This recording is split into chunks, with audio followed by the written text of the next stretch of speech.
What is going on?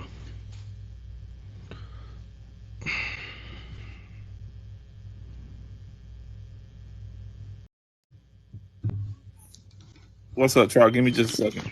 All right.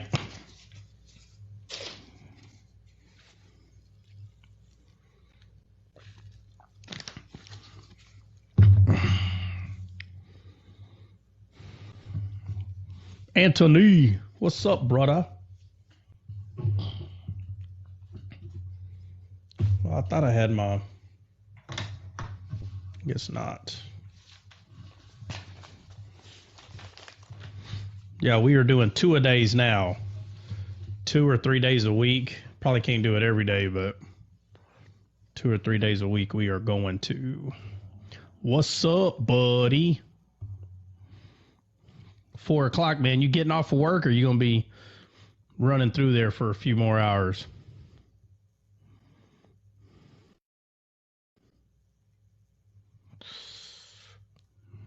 No. Oh man. Yo, yo, yo. Yo, what is going on, dude? I just saw some wild stuff on a debate. It was kind of wild, bro. It's crazy how Uh-oh. it's hard for people to answer certain questions in the Old Testament. And I get it, bro. I get it. It's some of these questions I'm like, man, some of these questions can be kind of difficult to answer. Like what?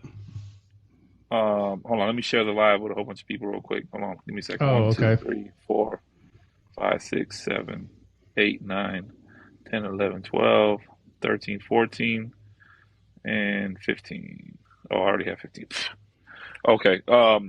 So like people like Numbers 31, right? And that's always been one that I've struggled with myself, kind of looking at it, and I'm like, man, how do you explain to the carnal mind what happened in Numbers 31?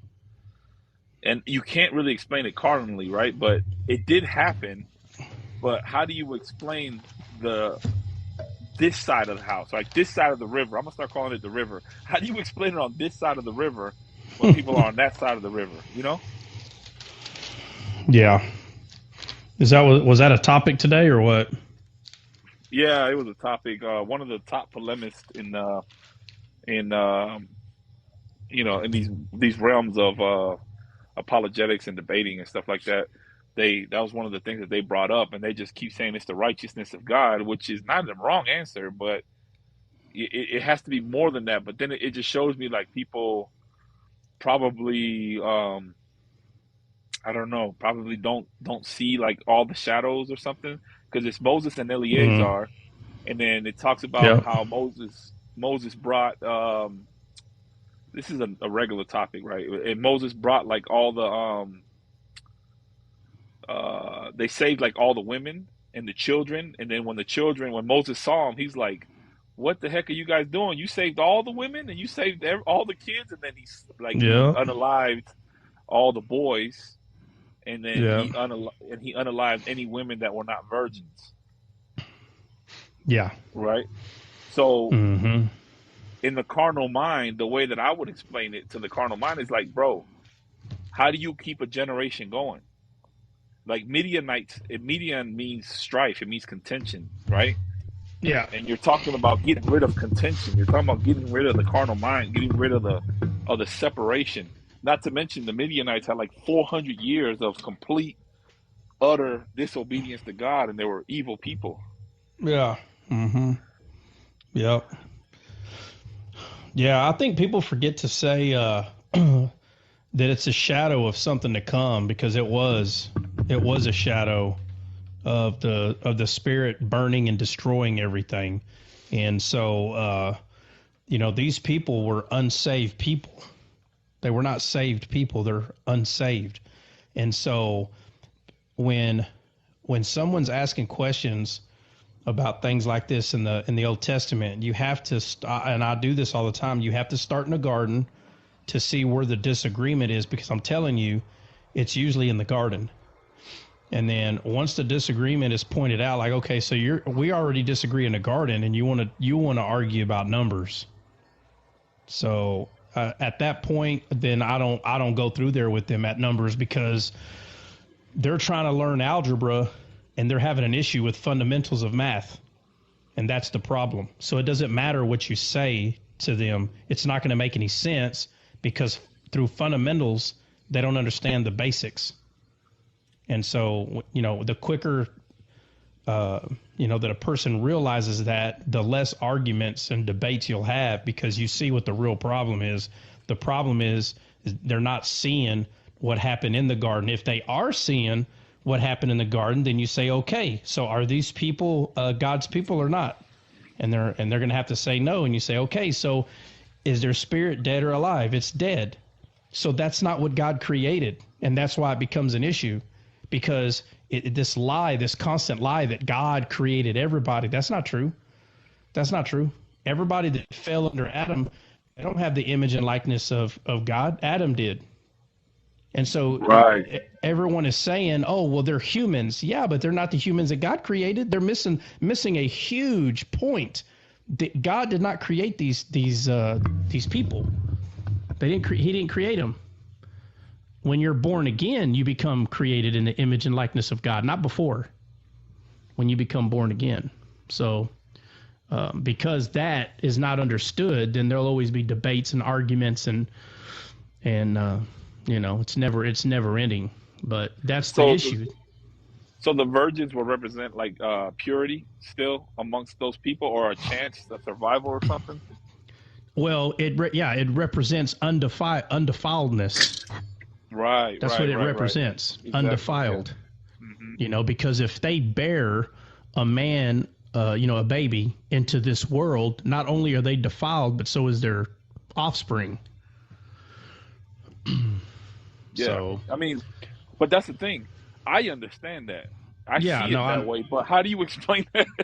Okay. But how you explain it is one step at a time.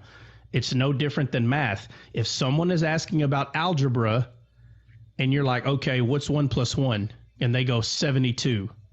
You should know, why are you talking to them about algebra? Well, I will tell you this, Trot. I personally do not go into Muslim lives when they're debating. I don't do it. That's my personal rule. I don't go in there because you can't explain 1 + 1. So like when I open my live and I'm doing my apologetics / polemics, I control the live. So I can literally mute everybody and go through the process of what you're talking about and try to explain certain things of the Bible. But I will never go on a Muslim live, because all they do is, first of all, the carnal mind is enmity against the spirit, and all they do is laugh and not allow you to speak anyway. So I learned my lesson very early in the game. I was like, I'm never doing that again. Yeah, absolutely not.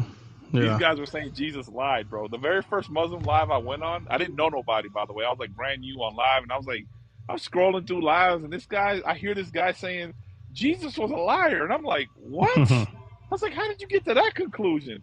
And they were talking about how the party. Yeah, the party, bro. Like, oh, he said he wasn't going, and then he went. He's a liar. Oh my lord. Oh my lord, bro. Wow. I said the black letters on the white pages don't even say that. What are you talking about? This is your own. It's craziness. Yeah. So, yeah, but that's what it is. And anytime I start noticing that there's like a disagreement, I say, hey, let's go to the garden real quick. And I'm telling you, 85% of the time, dude, you're going to see that y'all already disagree what happened in the garden. So there's the issue. The issue's there. It's not whatever else they're bringing up. It's not algebra. It's not geometry. It's not calculus. Y'all can't even agree the difference between subtraction and addition. That's the problem. And so there's a foundation issue somewhere. And then, you could try to get that person to help them see, the foundation. And if they're like, no, that's not what happened, say, okay, well then this is where I always say, okay, I just wanted you to see that this is where our disagreement is. It's not over here. It's right here at the very beginning. So because of this, you're going to see the Bible in its entirety completely different than I am. The entire thing. So if you think that, the disagreement and argument is here where you started, you're wrong. Just about anything we talk about in the Bible, we're both going to disagree because of this thing right here in the beginning. whatever that is. And a lot of times it's people don't believe that Adam and Eve's spirit died. That's usually an issue. But that's why things aren't understood. It's because it's hard for someone to believe that happened. But that's the nasty thing, man. That's the horrible thing that happened, is that Adam and Eve's spirit became unalive, dude. That's not a little thing. It's huge. It's a huge thing. And so to say, oh, no, their spirit didn't die. Okay. So when Jesus said he was a murderer from the beginning, then what he meant was that almost 1,000 years went by, and then finally their body decayed and they died. That's what he meant. Even though God said the day that you eat, and people say, or some people will say, well, one day with God is 1,000 years, and 1,000 years is one day. And Adam, he was 900 and something, so that's 1,000. I'm like, oh my Lord, no, Bubba, no, they died. You would laugh. They died that day. What were you gonna Bro, say? I seen a different live. It was atheists arguing with each other, and it was funny because I think it was a Christian dude, but the guy's like, he was like, basically nothing is real. Like the mind is not real, consciousness is not real, like nothing is real. And the guy's like, so you don't believe anything is real? He's like, no. He's like, okay, moving on, next person. And he's like, you're just gonna dismiss me like this? He's like, why would I talk to you when you don't believe that you're worth anything, that you're not real? Like, how would I talk to a fake person about real stuff and you don't believe nothing is real? Yeah, nothing's real. We're in the angry, bro. Yeah, we're in the Matrix. The movie Matrix is real. Yeah. That's radical. Absolutely. Yeah. It was hilarious, bro. Hey, you know what? We need to start moving into Clubhouse, bro. We need a what? We need to start moving into the platform Clubhouse. Clubhouse? The heck is that? I'm gonna put you on, bro. Clubhouse is amazing. Why? Because it's like TikTok, but you don't have to have the green screen up and all that stuff, and you can have as many people as you want up on the panel, basically, and people can listen in, and you don't have to worry about the money and all these other like subscriptions and all that stuff. You don't have to worry about none of that.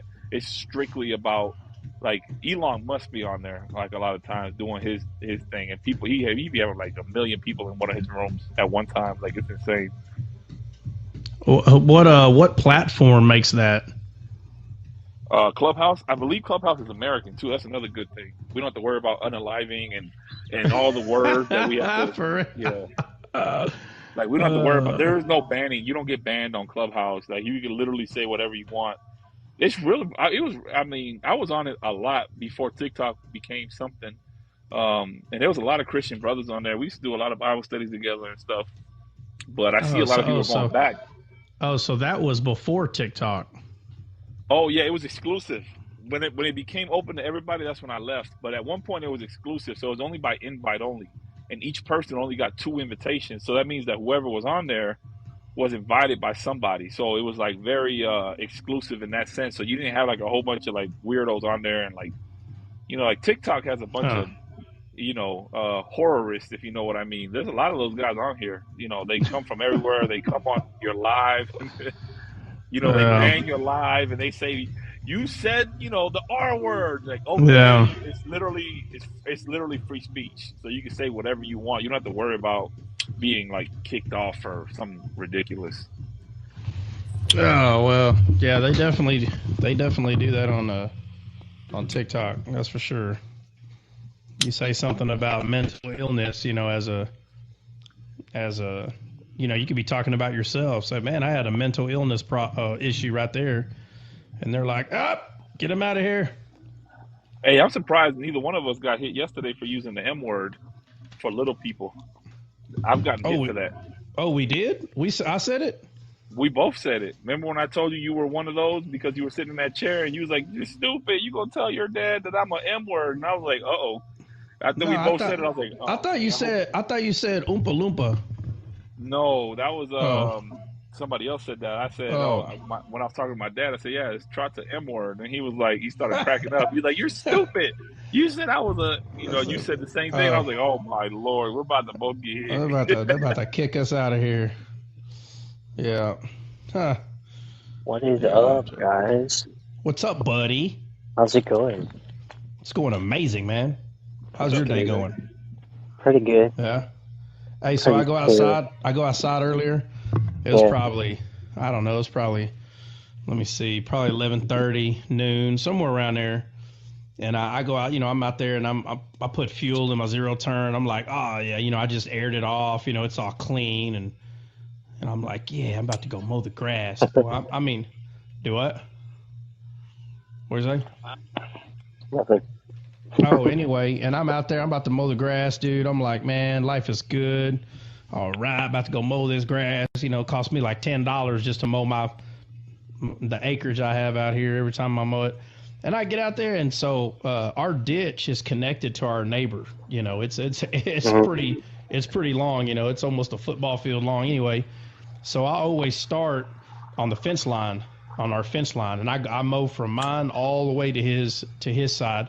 Man, I make that one strip all the way to his side, and as soon as I start turning right, to turn around, my freaking drive belt comes off, and you can tell because your vehicle just stops moving. And I was like, you have got to be kidding me. So right now there is one strip cut. Hey, the grass is probably about 3 inches, so it is clear as day, Bubba. That strip is clear as day, man. I was like, oh man. So it took me, you got to wait for the the exhaust and everything to cool down. You don't have to, but I'm going to.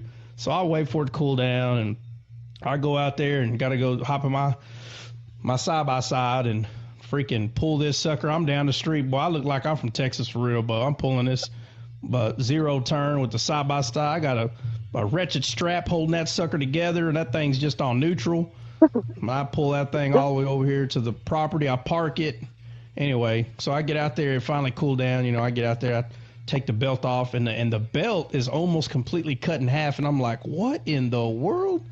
Like, what could have sawed that thing like that, man? So I said, man, whatever. I finish it off. I bust it off, which I hurt my finger, trying to, because it's Kevlar, it's not like it's, Right. Anyway, so, so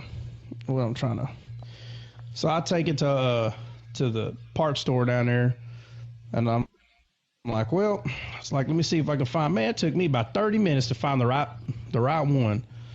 And anyway, all that was said and done, and it was time for the show. So I popped it on, and here in a minute I'm gonna go out there and put this new belt on there and mow the grass. Make myself feel like I earned my keep for the day. So when my heifer gets home, looks like I did something. What? You got the right one? Yeah, I got the right one. Yeah. You country boy. Man, I'm telling you, dude, if you lived over here, I wouldn't even have an accent if you lived over here. No, I'm sure you lost some of it since you was in the military, but it's still pretty. No, I'm saying hard. people over here have thicker ones. Why would I know. that thing What I'm saying is, I bet you your accent was even stronger before you went in the military. That's possible. Yeah. Oh, I know it because I know my Florida accent was very, very strong. I've lost it throughout the years. Well, you went back to Texas. I didn't go back to Florida. Like, I left Florida like 2009. I ain't lived in Florida, so. Yeah. But when I go back home and I come back here, my wife is like, bruh, you better change all that right there. All that country bunking talk, you better change that. Wow, what's wrong with that? I don't know. You just be like, that's so country, bro. Like, what's wrong with you? What's wrong with that? You tell a real man from the country. That's what you tell her, the truth. You tell her the truth. Them city boys, they get their feelings hurt and get their sneakers dirty. That's what you tell her. She's actually been getting on me because that's like, bro, she's like, you wear cowboy boots every day. I'm like, bro, you understand where I'm at? Like, I'm out here. Yes. Like, grass. I have to wear cowboy boots. Yeah, cowboy boots have a purpose. There's a reason they're made that way. Listen, when back in the day, bro, when boots were made, they weren't made for a fashion statement. You got all these stupid kids running around today. Everything's about fashion, and they're grown men. And they got, I'm gonna clean my sneakers. Oh my Lord, Bubba. When boots were invented, they were invented only to do a few things. Number one, protect your feet from rocks and thorns or whatever else while you're working. Number two is to make sure that they're high enough that if a snake attacked you, it wouldn't just penetrate your skin right away. And number three is to make sure you put your spurs on so you can, tell your horse to get. That's about it. Oh yeah. And then so when people, boots are not a fashion statement. Nobody puts on boots thinking they look good, dude. They put boots on that's so they a lie. can. You ain't never met no Mexican there. They got them big pointy boots. They got them. Well, no. Okay, I'm sorry. No. I'm not saying that people can't turn it into that. I'm saying that the purpose of them being made was not for that. That's what I'm saying. So anybody can try to turn it into something else, but that's not what they were made for. Jordans were made to play basketball in. They weren't made as a fashion statement. They became a fashion statement. I don't know. Maybe. I guess. No, Jordans. They're like basketball shoes were created for basketball. Like basketball players were twisting their ankles left and right, and that's when they came up with like the high tops that protect your ankle and so on and so forth. Yeah, but see, like real basketball shoes, they go above your ankle, right? So you don't twist an ankle. Oh, yeah, but apparently, scientifically speaking, this is something that I figured out later on because my son was hooping. But now they say that the high tops, when you twist your ankle, actually causes more damage versus a low top. So, like Kobe Bryant's, he used to have real high top ones, and then towards the end of his career, after he tore his Achilles tendon, he started wearing low tops because it was better for his ankle. I don't know how, but I guess that's what somebody smarter than me came up with that. Yeah, absolutely. Yeah. Yeah, but that's the thing though. So watch, if Michael Jordans were made for playing basketball, then why are people buying them and just wearing them around like as a luxury shoe? Because it's Michael Jordan. Well, again, point. You don't see anybody wearing what's his name? Paul George's as a fashion statement. He's nobody. Well, again, I think the point I'm making is you just need to tell your wife that country boys are tougher than city boys. That's what you need to tell her. It's the truth. A country boy can catch his own fish, hunt his own meat. You name it, a real country. I'm not talking about cowboy. You don't have to be a cowboy. I'm saying a person that is born, raised in the country. They can defend themselves, protect themselves. They can do everything. I've seen too many. Yeah. So I'll tell you a funny thing. Have you seen those capybaras? A what? A capybara. Have you seen them? A capybara? I guess I don't know what that is. It's an animal, bro. Like if you look it up, it's a capybara, and they're native to South America. We call them our name for them is chihuire. We call them a chihuire, and they taste like fish because they live in like swamp. They're like hybrid, and they live in swamp waters, and they eat. Oh, matter of fact, you know what a capybara is? Remember in the Apocalypto, that animal that they caught in the very beginning? I thought it was a hog. Nah, bro, that was a capybara. What? The one where they made that boy eat the hog's balls? Yeah, but that wasn't a hog. That was a capybara. They taste like fish. Yeah, because they eat fish. They eat nothing. They're pescatarian. Oh, you mean they're gamey? Mm-mm. No? They eat fish, bro. They eat fish. That's their diet. Their diet is fish. So they taste like fish. They taste like fish. Yeah, that's why the Catholic Church, during Lent, they allow them to eat capybara as if it's fish because all they eat is fish. Isn't that funny? Oh, my. How weird. Oh, my Lord. Oh, my God. But anyway, my point is... Yeah, I wish you wouldn't have told me that. Oh, I promise you, it's the truth. It's the God honest truth. Oh, my Lord. In Venezuela, we have a lot of capybara, right?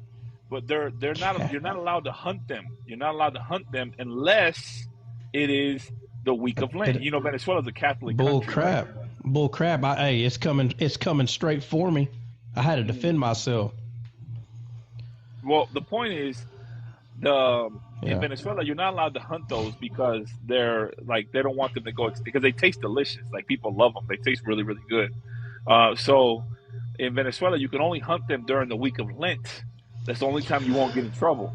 So, but the funny thing is, when I was online, because if you go on TikTok, they have like a lot of TikToks for capybara, and I saw the online thing, and I'm like, dude, Americans are going to China and going to different parts of the world to make these capybaras. Bro, that their thing. pets. Hey, bro, that thing looks like a gerbil.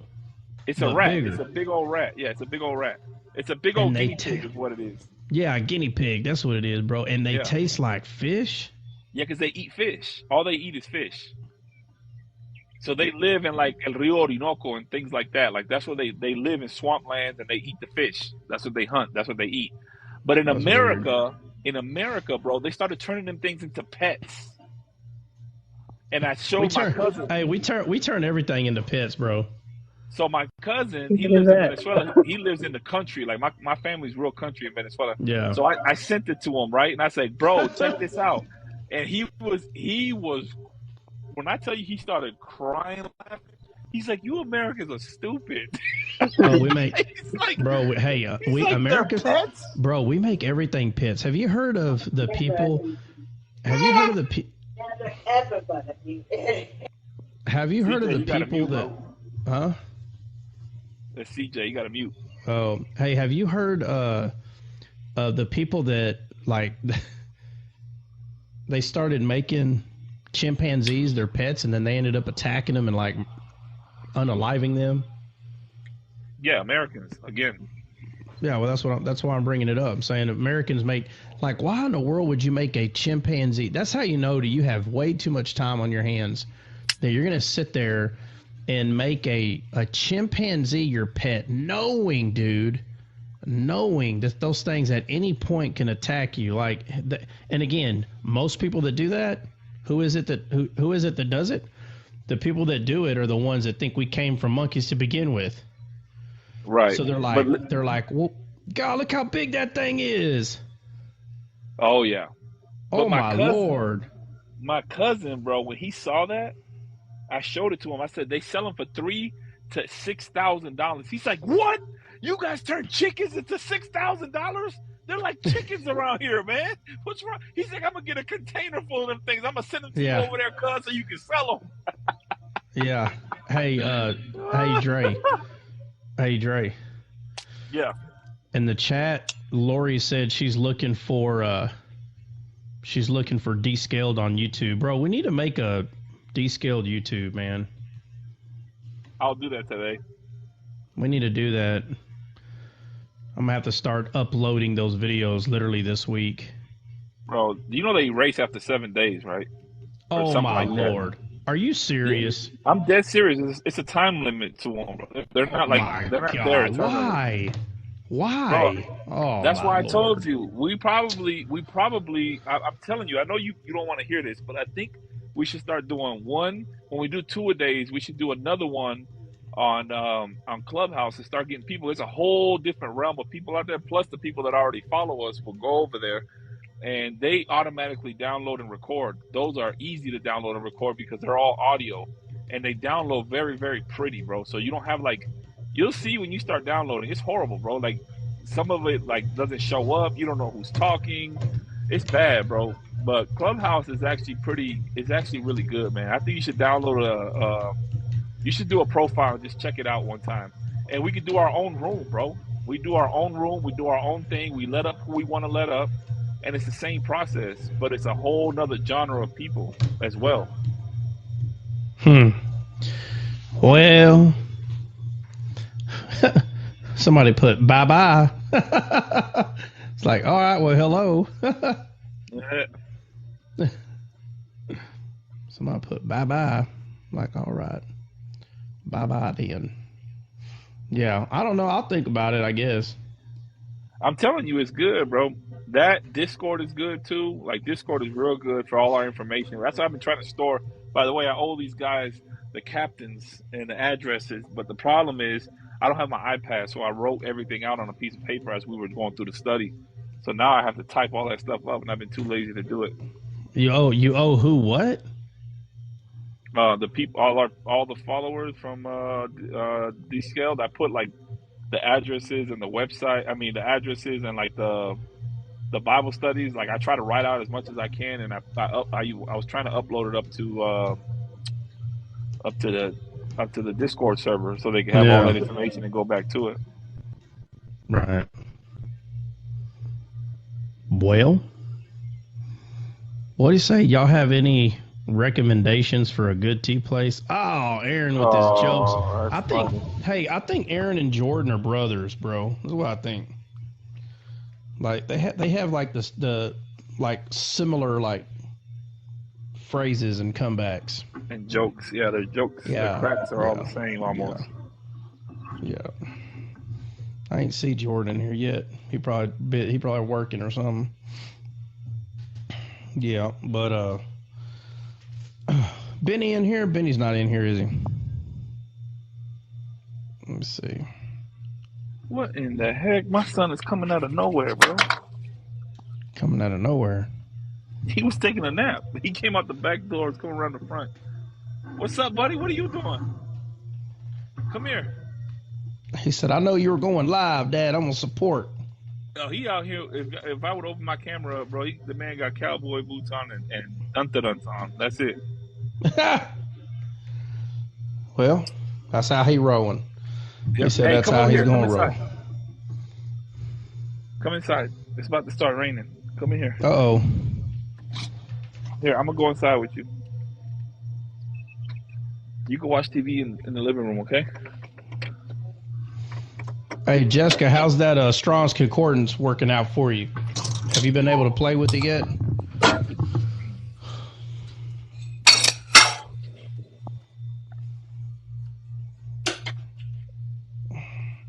Man, y'all keep talking about caffeine. I'm about to go make me some coffee. Yo. What is going on, dude? We about to have a real nice live. You so dumb, bro.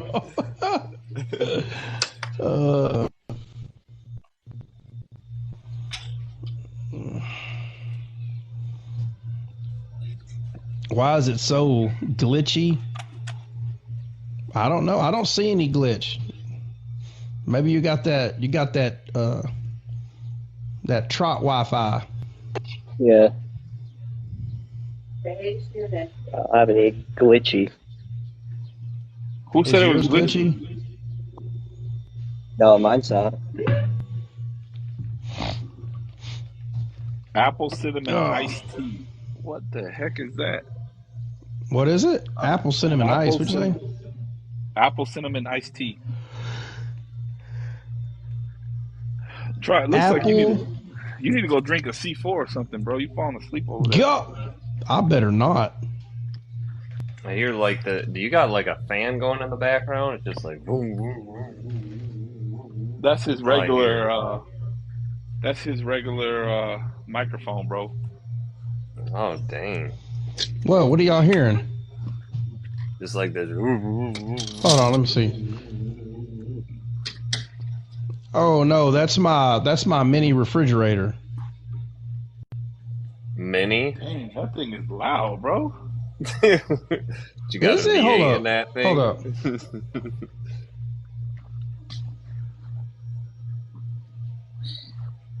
That joke is it's like an industrial size. Right? There we go. Now it stops. Oh. No, it's still here a little bit. Is that better? It's better. We can still hear it. It's better. Yeah. Okay. I just kind of moved my mic further away from it. Your what? my mic. Oh my Lord. My microphone. Nah, bro. Microphone. My microphone. You said my mic. I just moved my mic. My microphone. Yeah. Johnny, what's up, bro? What's up? Well, Nothing. Sounds good, bud. that sounds pretty good there. Yeah. All right. Well, so,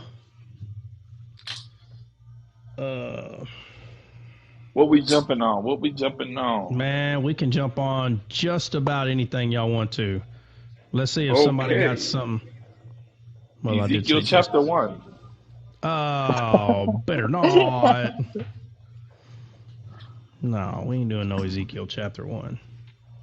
You said Ezekiel first name, the first time he's mentioned is in chapter 1. So now you got to walk us through it, bro. God, oh my! I already walked you through it, all of it. God, kick out all of it.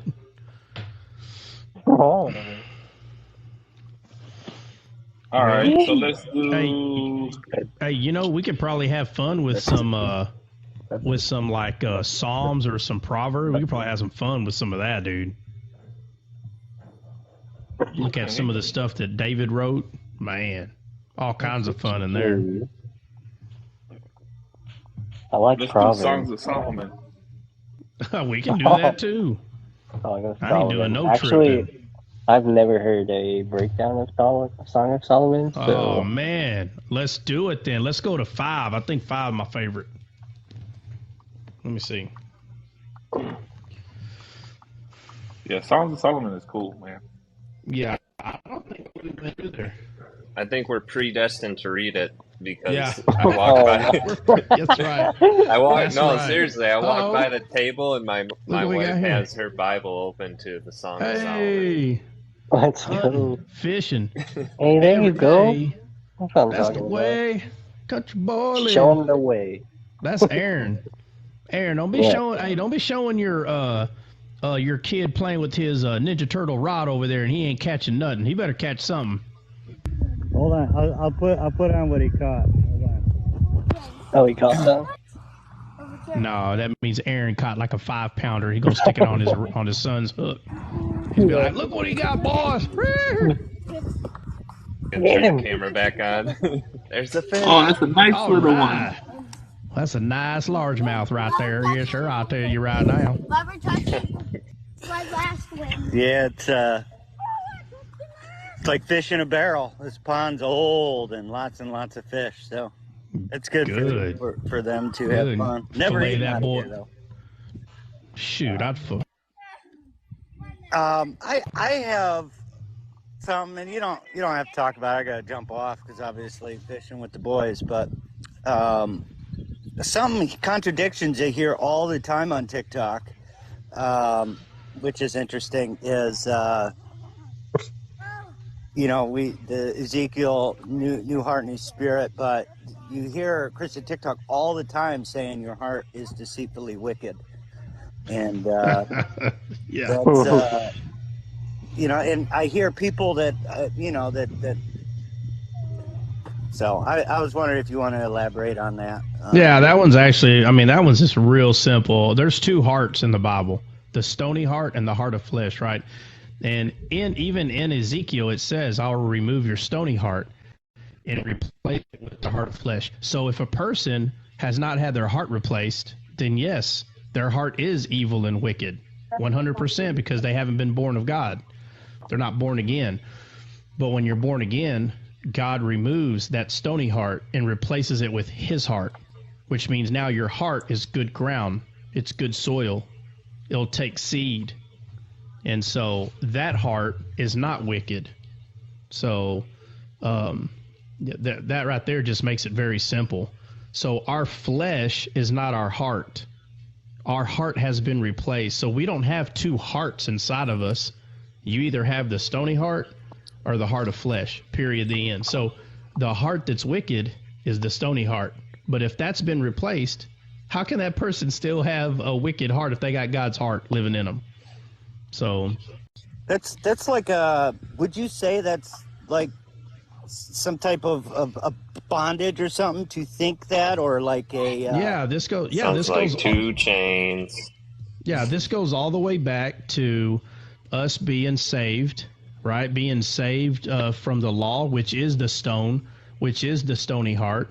You know, it's easier for a man to stone somebody and hate them than it is to forgive them. Okay, and so having the old man, the unalive spirit, that's the characteristic of that person. And so, yeah, that heart is wicked and evil. Absolutely. That's why we have to be born again. So that's pretty much telling someone that's already been saved that they're not saved. You know, and what that's exactly what, you know, because I prayed about it, because there's people that, you know, that you, by all accounts, you would observe them in the Word, and they seem like a good teacher, what have you. But there's so many people that, you know, you can't trust, you know, because your heart is deceitfully wicked. And to me, it's very clear. Once you're born of God, you have a heart of flesh, and that's like it's the line of thinking people have when they don't understand their identity, their new identity. Yeah. So anytime you're having somebody, anytime you're having someone tell another person, your heart is wicked, you're like, oh my Lord, oh my, their heart is wicked. Well, they're saved. No, but still. So again, the problem is spirit, soul, and body. Again, for the 1,000,000th time, that's the issue. People do not know how to separate all three in their head so they can see which one's the real them, you know, which one is the spirit, which one is the soul, which is the real you, the one that makes decisions, and then the flesh. And they don't understand at all. And you can tell because they never talk about spirit, soul, and body. Ever. They don't ever talk about it. And if they do talk about it, it's probably once a year. But spirit, soul, and body is a foundational truth that has to be understood, just like the fundamentals of math. You know, it has to be. It's like the baseline of where you start before you can go any further. So, you know, sadly though, people don't have that understanding, and so they constantly speak to you like, you know, they're always talking to you like, one day you'll get there.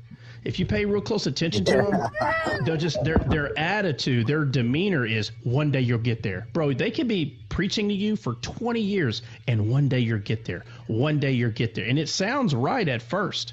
At first it sounds correct, right? Because how easy is it to tell someone that they're bad? That's not hard.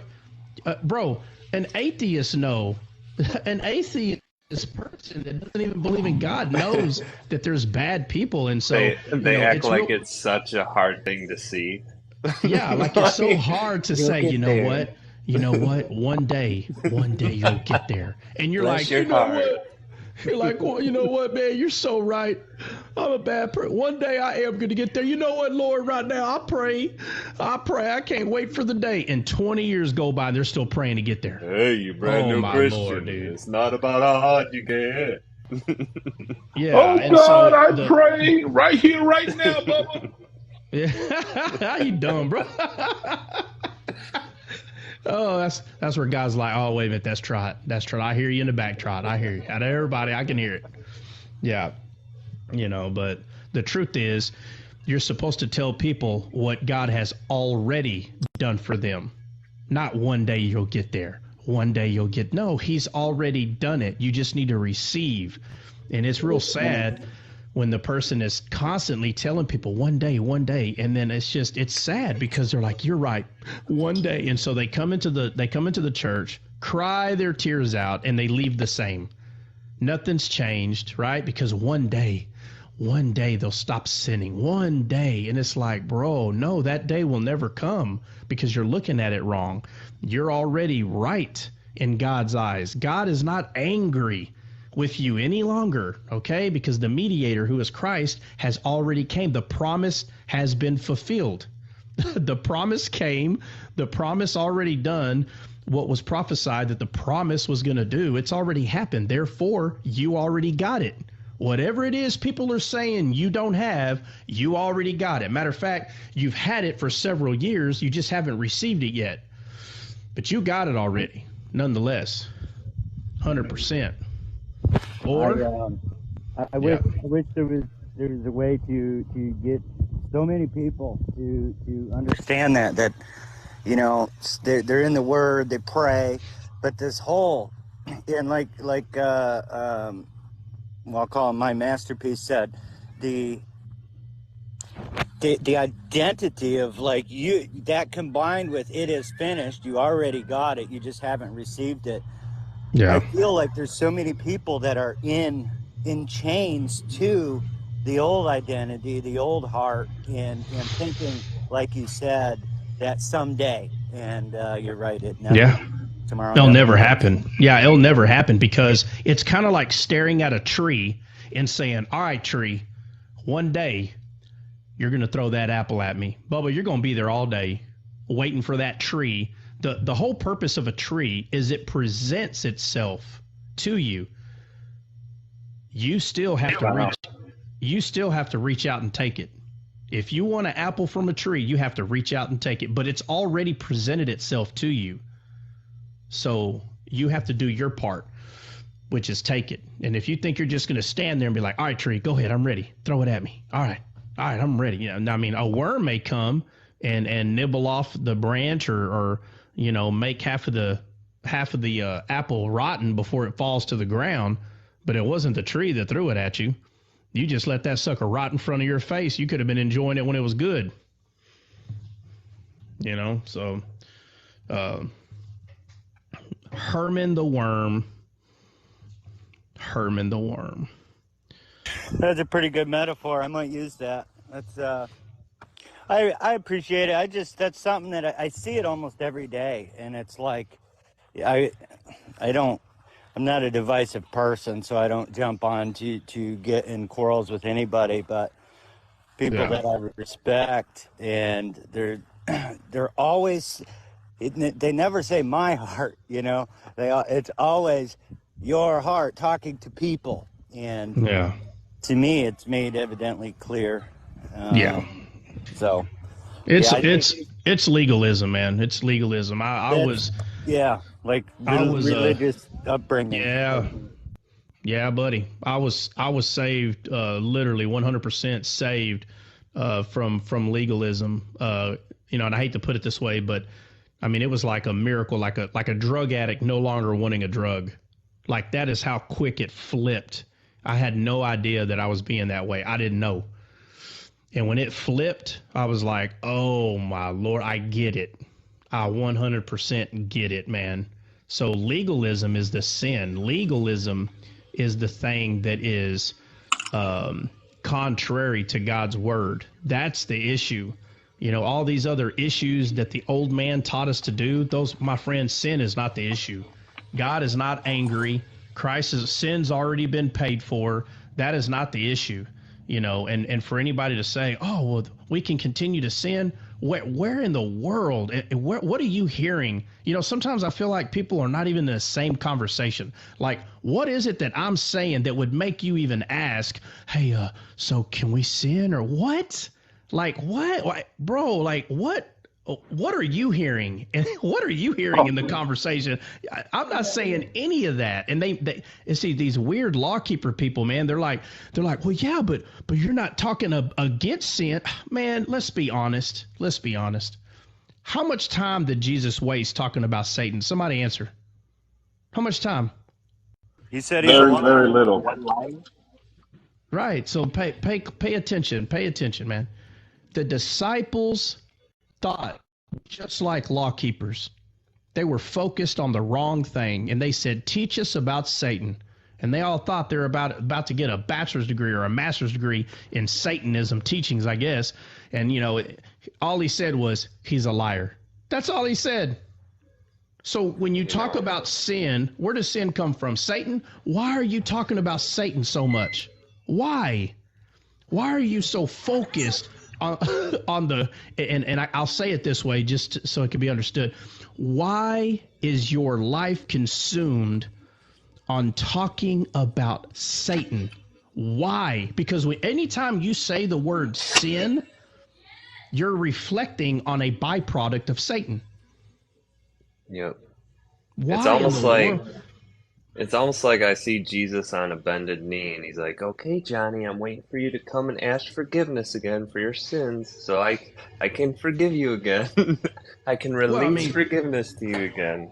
yeah, and that's true. I guess I'm referring to the people that constantly want to talk about the law. They're missing a huge point. In order to talk about the law, in order to do that, your eyes are focused on your flesh, period, because Christ is the law. But yet Right. we don't call him the law, because he is the law of the Messiah. He is the law of the promise. If people forget, the promise to come was first prophesied before the law was given. The promise to come was spoken before the law. Before, not after. So if Christ was spoken, that means that law overrides the physical law. Because remember, in this physical world, we have physical laws like gravity, electricity. There are laws to playing around with electricity. You grab too much of it, you'll become unalive. That's a law, period. And those laws were created by God. The promise to come, that was a law too. He Right. said that there would be a promise. My friend, that is a law. Yeah, And I was his trying to will, refer more to people who are, they're not righteous conscious, so they're always asking for forgiveness and never they yeah, don't they don't sin see that conscious. yeah. Yeah, you're talking about sin conscience. There's only two consciousness. You're either Christ conscience or sin conscience. You either our consciousness is focused on your stony heart, which is the old man, or your conscience is focused on the heart of flesh, which is the new heart that was given to us, which is God's heart, which is the good ground where seed can be planted, a harvest, there's a harvest there because of the good ground. Some 30, some 60, some 100-fold. What's up, Kit? What's going on? Hey, thanks for letting me up here.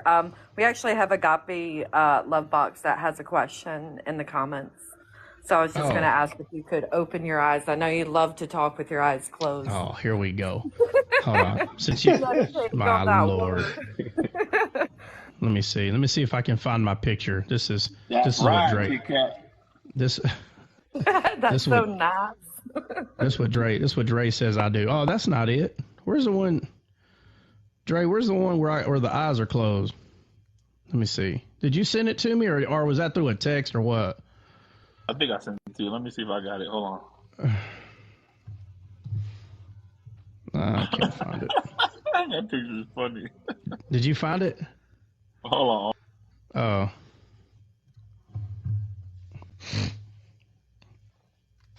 Okay, but yeah, on a serious note, yeah, there is a question for you in the comments. Oh, okay. Let me see. Agape Love Box. Who's Agape? Do you know Agape Love Box? Kit? I've seen him around or her, but not personally. Not yet. Let me see. Is the spirit and soul the same thing? No, the spirit and soul is not the same thing. If not, do we not have a soul at all until it's given by the Holy Spirit? Yeah, so if you remember, I meant spirit. I've been here plenty of times. Okay, sorry, Agape Lev. I don't recognize your. Hold on a second.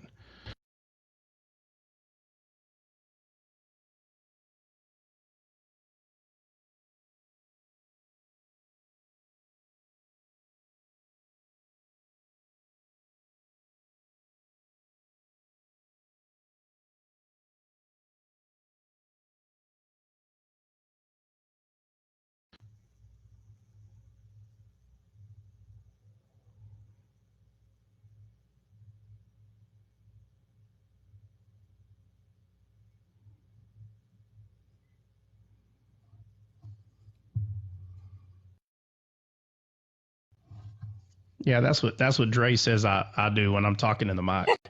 100%. You're so dumb. I thought I had it already, but apparently not. this morning when Yeah. you said, "Let me talk, let me talk," and you've been Is that- I talking the said, whole you time. serious? Right. He's like, man, let me talk. And then I like Bill's answer. He was like, you've been flying the whole time. Nah, he said he didn't say flying, did he? Yeah, he said flying. He didn't land. Oh, I didn't know. It's like- Yeah, hey, but the way he said it, he goes, "You've been flying the whole time." You know the way he talks. Yeah, yeah. No, so let's see. Look Or at do we what not have Renee a soul? said. What? I never stop talking. Renee's in here. I knew she was gonna come in here talking junk. What'd she say? Oh my God. Oh my God! Can I have one with the red? Oh my Lord! I'll tell you, I gotta be a little bit. Yeah. So we are a three-part being. Agape Love Box. We're a three-part being: a spirit, soul, and a body. And the spirit and soul are not the same thing. The soul is the real you. Like you know, when you're saying to yourself, let's just say there is a person that is quote unquote aggravating you, even though that's not true. I'll just use that as an example. And you're like, man, I really just want to slap this person in the back of the head. But then deep down, you're like, well, I don't think that would be right. So the two options, one, to slap the person in the back of the head, that's your flesh, right? The earth suit, this suit that we live in this world, the flesh is the one that wants to pop this person on the back of the head. Your spirit is the one that is saying, hey, let's just love them anyway. The soul is the real you that is struggling on what it needs to do because it would feel good in this body if I smacked them. And the spirit is telling you the truth, that it's better to love them anyway. So the three are there, but the soul is you. That's the real you. The body, again, is the flesh, the earth suit. It's you living in this earth suit. And the way that you operate in this world is based on the body, right? We have five senses. So in this body, we can see, smell, taste, hear, feel. We have these senses, but our soul uses this body. It uses the senses so it can operate in this world. But your righteousness, based on where you stand with God, is in your spirit. And the spirit and the soul are not separate. They're not the same. So people in the Old Testament went throughout their whole lives with a dead spirit? Yes. Yep. Mm-hmm. And Trot, could you repeat the last one in the spirit? Do what now? I was trying to take notes, so you broke down the body and the soul, but can you break down the spirit one more time? Yeah, well, the spirit is, to be honest, it's the easiest one to explain. The ones that are hard to explain or hard for people to understand is the soul and the body for whatever reason. But I've never really seen anyone have an issue with the spirit. Like I've never seen that. No, Yeah, I the just spirit, have the memory of the size of a goldfish, so I couldn't remember what you said about it. Yeah, no, you're good. Yeah, no, the spirit is where you stand with God. Like it is the part of you. Huh? Oh, okay. Yeah, that's fine. Yeah, let me do that.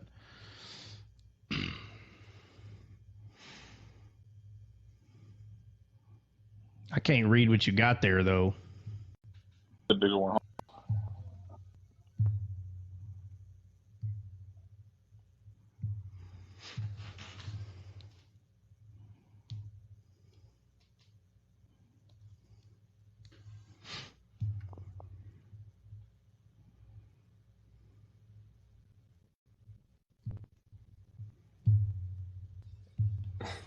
Is that better?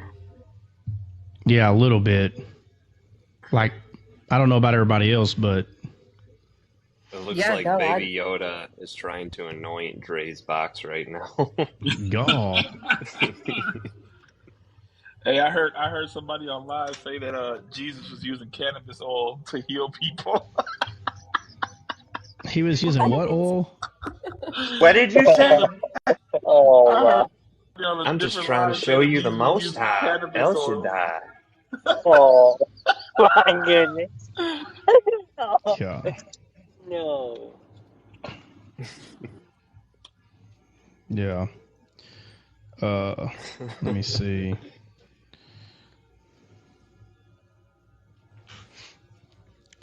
Where So in the Old spirit part Testament does says, like, it? oh, sorry, go Where ahead. in the Old Testament does it talk about our spirit? Man, it's everywhere. And the Spirit of the Lord came upon Samson.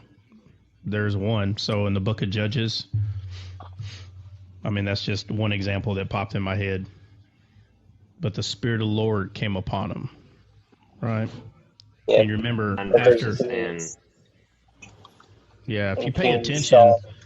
the Spirit of the Lord is always coming upon people in the Old Testament, but it leaves and then it comes upon them again. And I'm just using Samson as an example. And it'll say, and the Spirit of the Lord came upon Samson, and he does this great act, right? And then just shortly down, a little further, it's like, and the Spirit of the Lord came upon Samson again. See, the thing is, the Spirit could not dwell in man because they had an unalive spirit. Their spirit has not been redeemed. So, I think it was Renee that said it's a spirit in the Old Testament is used to describe emotion. Yeah, I'm sure it is, but it's the emotion of God. It's not your five senses. So the spirit of emotion didn't come upon Samson. That's not what came upon Samson. The Spirit of God came upon Samson, and the Spirit of God is life. So, I thought the heart, which is your soul, was your mind, will, and emotions. do what now? I thought it was always the heart, which is your soul, your mind, will, and emotions. I thought your emotions were there. Okay, so first of all, there's two emotions. You have emotions in your flesh, and then your soul has emotions. So which emotions are you referring to? Yeah, because when the Lord left Saul, he was depressed. So. Yeah. Jordan, what emotions are you referring to?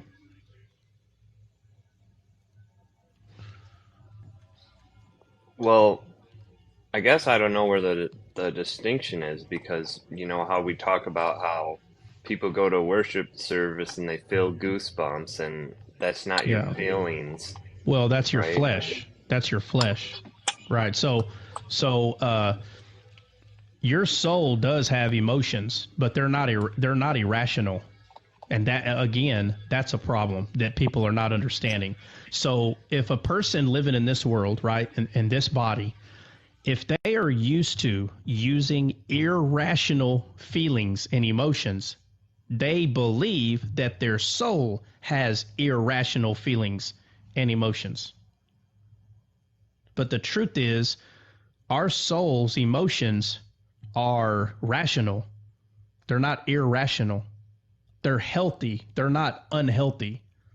So when a person has a hard time in this world, and I'm calling it a hard time, they could have lost their dog for 3 hours and they almost unalive themselves because they lost their dog.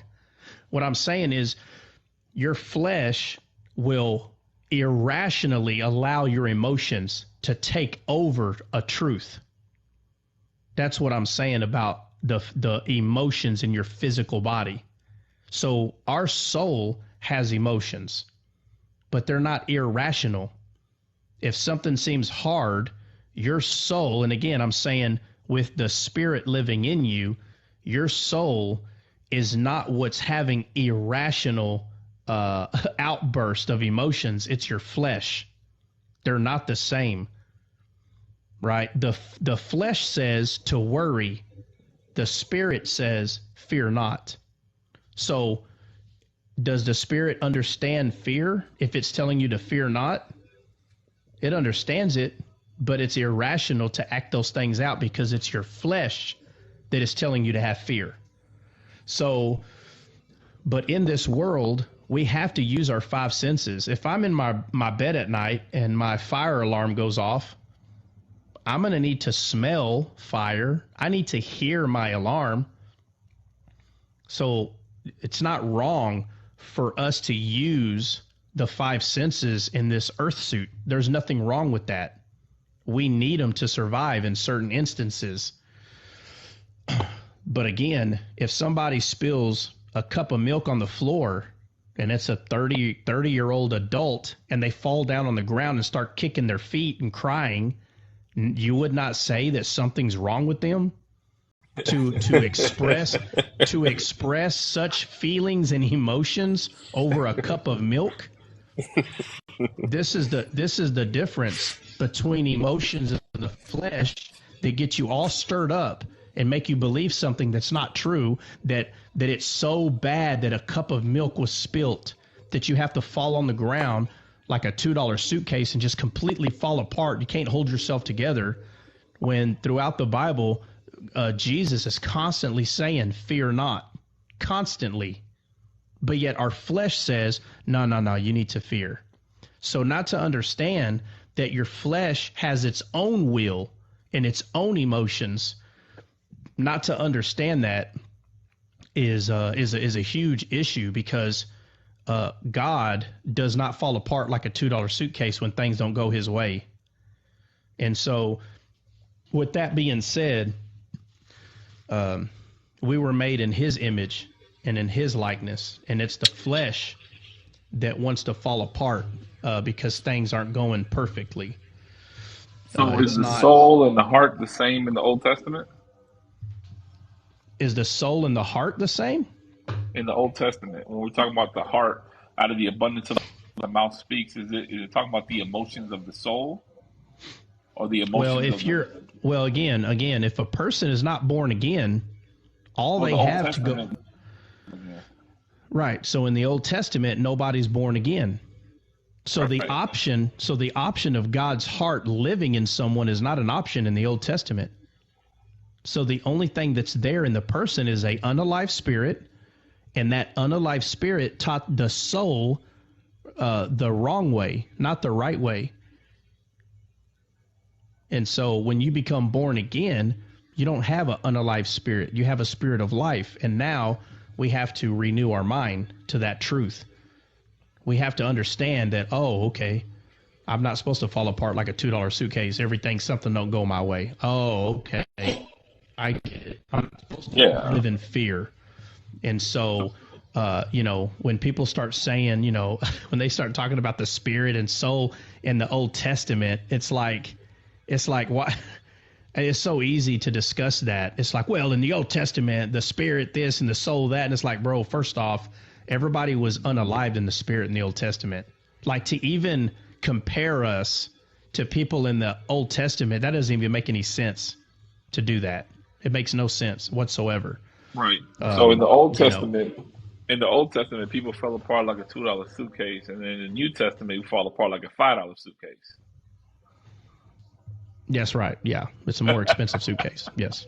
Yeah. See, in the Old Testament, harder to fall apart. In the Old Testament, yeah.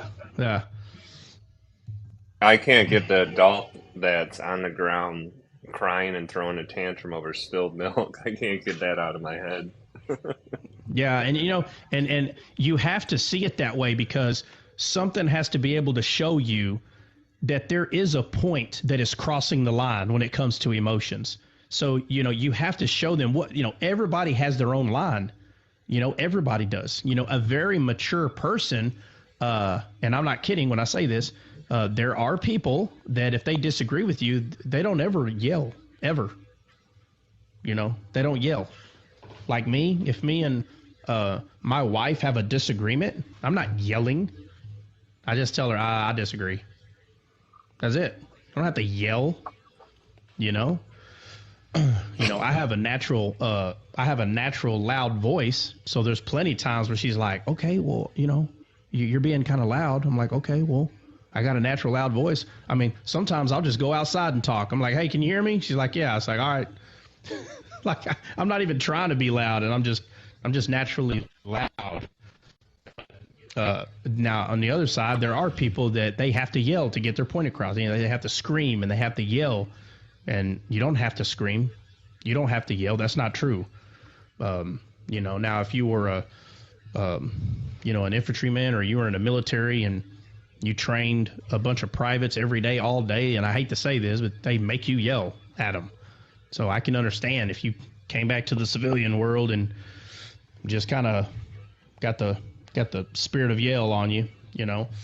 I get it. The spirit of Yale. You got the spirit of Yale. You know, I get it, but the truth is, you don't have to yell.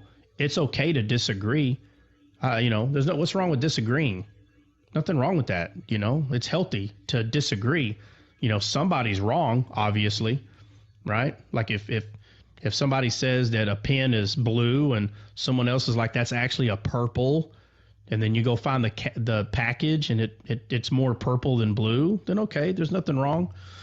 There's nothing wrong with saying, okay, I was wrong, it's purple. You know, I'm just bringing up something simple, but there's nothing wrong to disagree. Disagree. No big deal. I'm just talking about the emotion behind it. Just because I say, hey, man, I don't believe that. I don't see in there where it's okay to say, well, I tell you right here, if you don't believe that, I mean, I don't understand that. I don't get that. I can understand it. I can, but the truth is, there's just no point. You know, there's no point in that. Now, if somebody's shooting at you and you get a little loud and you're like, hey, you idiot, stop shooting. I can understand that. I can understand why the person's yelling, you know, but if you're in your house and it's quiet and someone tells you, I don't agree with that, and you get mad and yell at them because they don't agree, that's, you know, this is the kind of thing I'm talking about. Your spirit's not telling you to yell at anybody. So it's just that sometimes the whole yelling thing is comfortable for people, and it's hard to show them the difference between the emotions of your flesh and your soul. There's a difference there, and it's not the same thing. Just because you say the word emotion, some people picture, again, you know, their emotions, yelling, agitated, spilled milk. I'm going to cry for 3 days, and then I'm going to blame you for that cup of milk. You know, that's normal for them. So when you start telling them that it's not normal, they're already mad at you already, because you're telling them that their behavior is not normal. You know, so it's not always easy to discuss, but you know, that's the red pen geniuses for you.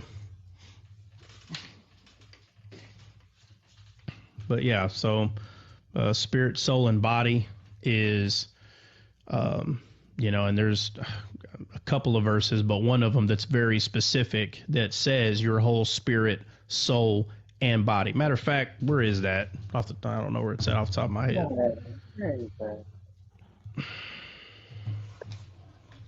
Let me see.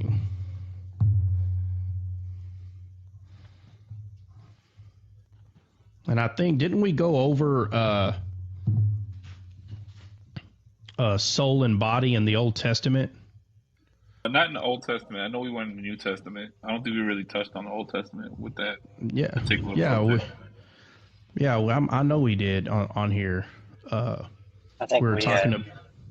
We were talking about Christ being the soul of God. Yeah. Well, yeah, we did that for sure. Well, that's the soul. Like, everybody has a soul, and that's why it's saying that soul will, you know, it talks about like the consequence, you know, in this soul this will happen, and this will be the soul, and and then when you're reading it, you know, it's like, oh, well, it's talking about all the people's soul, when the truth is it was pointing to Christ. Because see, everybody had a soul. After God formed Adam, it says he breathed in him the breath of life, and he became a living soul.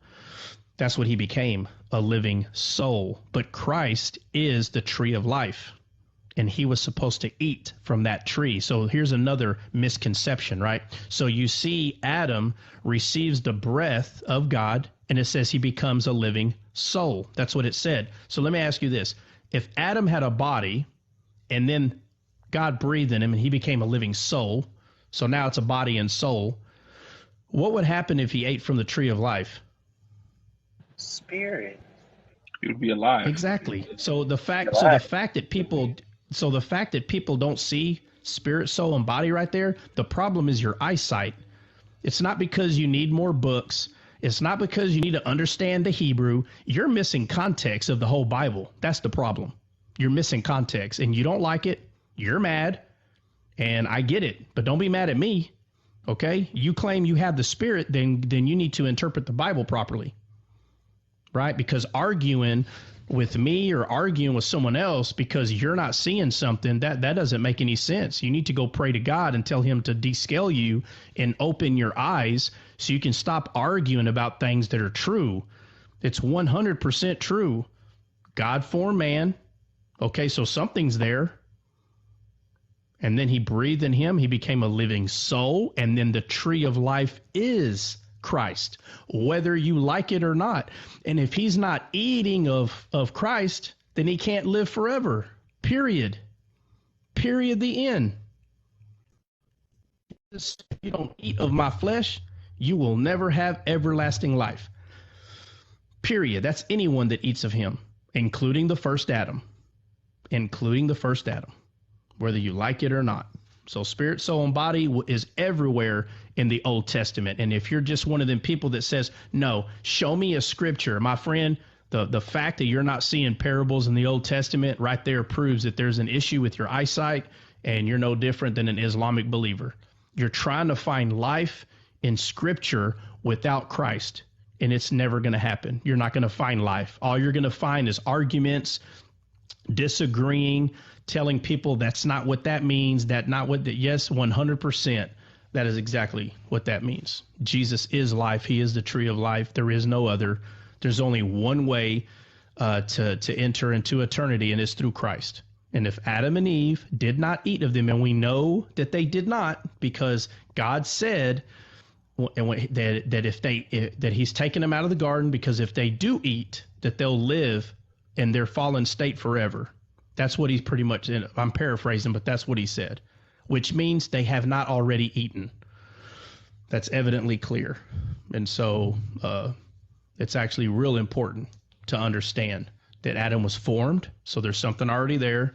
God breathed in him, and he became a living soul, and then the tree of life was there for him to eat from, and he didn't. So it's no different than us today.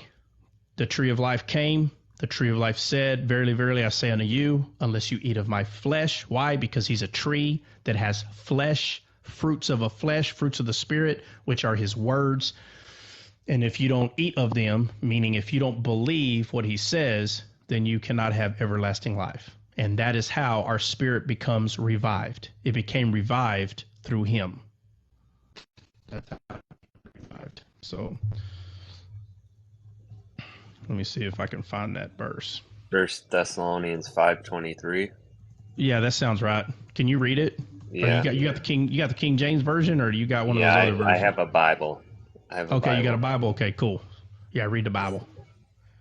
And the very God of peace sanctify you wholly. And I pray God your whole spirit and soul and body be preserved blameless unto the coming of our Lord Jesus Christ. Now, who wrote Thessalonians? Paul. Paul. So Paul, who was chosen by Jesus to minister to the Gentile, tells us that we have a spirit, soul, and a body.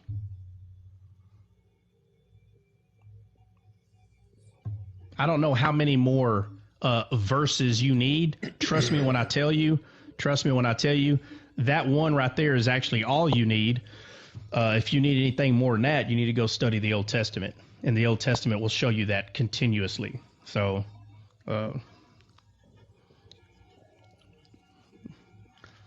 when we get glorified bodies, is it a new body, or is it just new as in it's redeemed? Because why would it be preserved? Well, if it's glorified, obviously it's a new body. It's glorified. It's perfect. Let me ask you this. Is your body perfect right now? No. Okay, but your glorified body is going to be perfect, so therefore it's a new body. So even if it's this body that becomes glorified, it's still a new body because it wasn't perfect before. Yeah, so no matter put your red pen down. Is that what you're saying? Well, yeah, because the argument's actually very simple. No matter if you get a whole new body or this body becomes glorified, it's still a new body. Not you, but figuratively, the person is splitting hairs. Now the person just splitting hairs, because if your physical body is not perfect now, but you do have a perfect body at another point. How is that the same body if it's now perfect? It's not the same body. I don't care how you want to twist it. I don't care. If they're like, no, but it's going to be this. Okay, maybe so, but it's now perfect, so therefore it's different. It's not the same. Period. No matter how you want to twist it and split hairs, it's a different body. It's not the same. Did we get a different spirit or we get the same spirit? Right? When we became born again, do we have the same spirit or we get a new spirit? New spirit. Right. And then it says all things have become new in the spirit. So that means that all things ain't going to become new in your glorified body? Absolutely. Completely different. 99.9% of them. Pretty much. Yeah.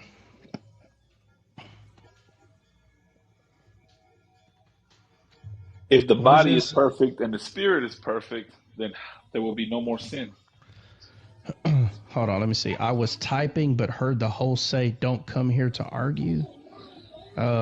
Agape Love Box, I'm not talking to anybody in the comments, so He speaks I'm in not general a lot. yeah, so.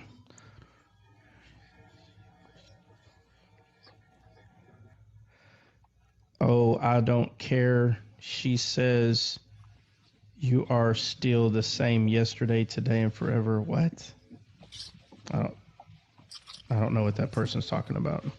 Maybe they're talking to somebody in the comments. That ain't got nothing to do with us. Yeah, probably not. I just know that I do Very, miss a lot of.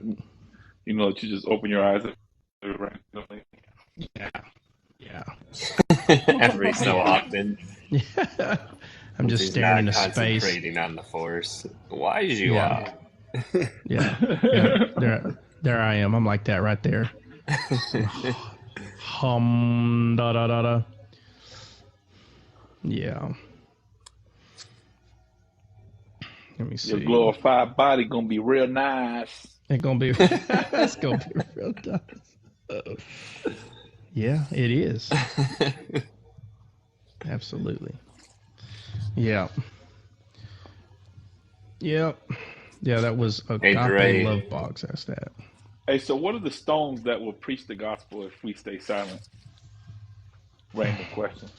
The stones that's gonna preach the gospel. It says if everybody keeps their peace or doesn't speak, even the stones would Cry out. preach. Yeah, let's go to that. Before we go there, Okay. Trot, do you think your glorified body is going to be taller? Oh yeah. I already know it is. I already put mine in already.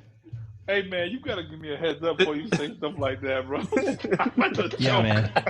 Hey, I've already put in. I already put in for it, bro. I It's just gonna get be. dropped from the Yeah, it's panel. gonna be 27. It's gonna be 27 feet tall. Hey, if not, Nephilim, I knew it. I hear the step stools in heaven are pretty cool, so What is? you're good. Wow. The step She stools. said you're gonna have a bedazzled step stool. Nah, yeah. See, hey, Satan is a liar. Because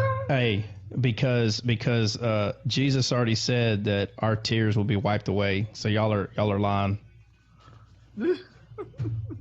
Matter of fact, we're all going to be the same height. Not your height.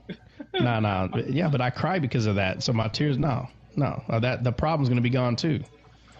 We're gonna I have think a different everybody's gonna be the perspective. same height in heaven. By the way, like real talk, I really do think. Yeah, all of us. Height. Yeah, all of us are going to be 7 foot tall because we're the number of perfection. 7. Be 7 foot tall. There's not going to be any winners or losers. We're going to be all winners. Oh, so it's gonna And be like, I guess the world's on the right track then. Everybody gets a trophy. Yeah, well, I mean, but it's not time. That's why it's wrong. It's not time. They want the new wine before they get the old. It's not time. Yeah. Oh, they got a wine, all right, but it's not that kind of wine. Go. Got the children's teeth on edge. Got my milk fell and started whining wine. Oh man, what were we going to talk about? I don't even remember what we were Rock. going to talk Sorry, about. I derailed Oh this no, live. you're good. You derailed Great. while we were trying to descale. Bro, Yeah, what the Dre heck? said something about the rocks crying out, right, Dre? Yeah, the rocks What are you cry saying out. about that? Yeah. So okay. So let's go to that. Let's go there. All right, give me a second. I'm making my jit of peanut butter and jelly sandwich his favorite. Hey, here you go, bro. Levi, there's your peanut butter and jelly sandwich. Hey, how old is Levi, bro? 5. He just turned 5. The way Dre talks to him. Hey, look out, grown man. Come here. That's how you Yeah. gotta do it. That's how you gotta do it. Yep. If not, they'll be straight. You already know what. Yep. Start treating them like a man as soon as you can. What's going on, some biker? What's going on, guys? I had a question about Hebrews on 13:8. What did earlier? I said 11:8, but 13:8. Well, I'm a pin Luke 19:40 if you want to go to that one first, Trout, or you want to talk about the stone first, the rock. Well, it depends. It depends what we're gonna what biker's gonna bring up. Go ahead, biker. It says, Jesus is the same yesterday, today, and forever. So when does he change? Well, okay. Well, so what's deriving the question? Well, I mean, it's for me, how I've read it, how I've read and what God's revealed, whatever you want to say, what I've seen is it's a reconciliation moment. You're, how do I put that? Yeah, I mean, we know we're fighting with ourselves here. It's not just Jesus and everybody else. It is Jesus. Jesus is the only one to be able to do it perfectly so far. But as I see it, the thief on the cross and the other one it's all yourself. The thief is the one that believes, and he's the spirit, and the other one is that flesh that you're fighting, that's arguing with you all the time. Oh, why can't you get yourself down? And then when you finally come to realize that you're fighting with yourself the entire time, you reconcile, you become like Christ. You get the heart of Christ as you ask for it. And as you grow in him, you're going to learn more about yourself. And you come together the same. Yesterday, today, forever. He's always been the same. And we are always the same. We're fighting against our own self. Once we come to that realization, this is how I've read it. Once we come to that realization, then we reconcile, we walk in spirit, we walk with Christ. Are we going to be perfect? That's what sin is, missing the mark, right? Because if we were able to hit the mark every time, you guys are military, or at least you are. Just like any military man would know, you can't hit that target every single time, right dead center. Well, I can. Let me clarify you there. I can. I knew that was coming. I was just gonna say what Trot's gonna say. You might be able to, but I say Look, this. Trot is the same yesterday, today. Well, he didn't always put it that way. But Trot, let me put it this way. Can you hit that target if it's 1,000 miles away and you're shooting a blowgun and you're only using a needle? Can you hit it every single time? What am I using? Hold on, what am I using for a projectile? It doesn't even matter. Yeah, that's what I'm saying. You're using a needle, and the only thing you're trying to do is hit that target every time, and you're trying to shoot every time. You're trying to shoot it. You're trying. Yeah, every time. Yeah, with that needle. Oh yeah. Can I finish it? Yeah. Hold on. Oh, go ahead. So that target is now 1,000 miles away. You're trying to shoot it through the, with a blowgun, and you're trying to shoot it 1,000 miles away, and it's got to spit through the eye of a needle, and you're trying to send a camel through it. Can you hit it every single time? Every time. Now, are we talking spiritually or physically? Oh, I'm talking physically, like as you're walking this earth. Every time physically. Yeah. Now, if you're talking spiritually, then no, I'm not going to be able to hit that every time. But physically, yes, physically. You got to give him a different example. You're not going to give him a shooting example. The man can shoot 14. I guess not. Yeah, this is the spin doctor here. Spin doctor keeps spinning. No way. Wow. Hey, biker. Hey, hold on. Let me say something. Hey, biker. We have fun here, Bubba. If you start talking to me about guns, we're not going to get back on the Bible all night. I got you, brother. I'm just saying. A different example, I guess. Yeah. So what I'm saying, okay, here, let me finish that example. You're still going to get it. So as we're trying to hit that target, Christ is the only one to hit it perfectly. Our grouping and our pattern is going to get way better every time. We're going to get closer and closer and closer to it. But the only one to ever hit it perfect every single time, and every single time he was here, was Christ. If you missed the target, it's okay. It's all right. Christ got it. All right. Get up. Okay. Try again. Get up. Try again. You're going to keep hitting it. You're going to keep doing it. You're going to keep doing better.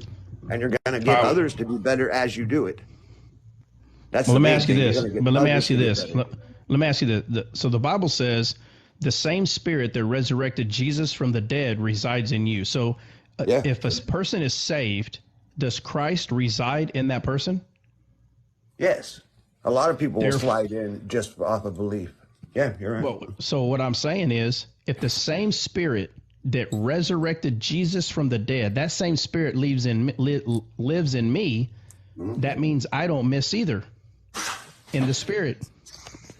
In the spirit, no. It's never said spirit. In the spirit. It said physical. We clarified that. Yeah, physically. In the spirit. So with that being said, but with that being said, Jesus came to unalive sin in the flesh. And our flesh became unalived through his flesh. And our spirit became resurrected through his resurrection. So with that being said, our outlook on what is true, our perspective also has changed now, because now we have a live spirit, which we didn't have before. So our flesh, which could never satisfy God, still cannot satisfy him. But the thing that can is the only thing that is pleasant to him, which is Christ, and he lives in us. Therefore, our spirit doesn't miss the mark. And if our flesh misses the mark, an advocate with the Father. So we are not looked at as though we're missing the mark, because our spirit is perfect. True. I don't disagree with you at all there. Not at all. So obviously the whole answer to this is thank God what Christ did on the cross, because